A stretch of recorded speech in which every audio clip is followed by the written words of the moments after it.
Malagasy zao azakaganao fa na de ny fizakako azy porofo marina tena mazava fa oka raika mignatsiagna tany raika niaviagna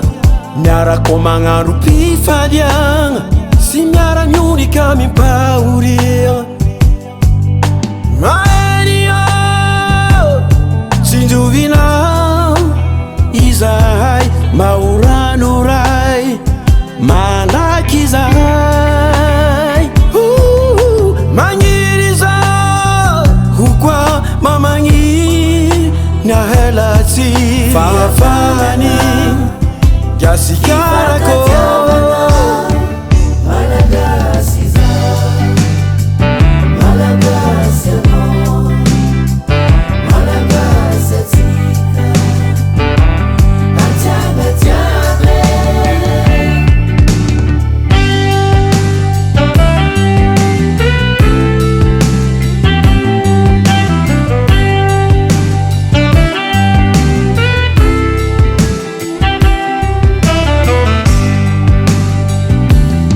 Zakagna foagna vasa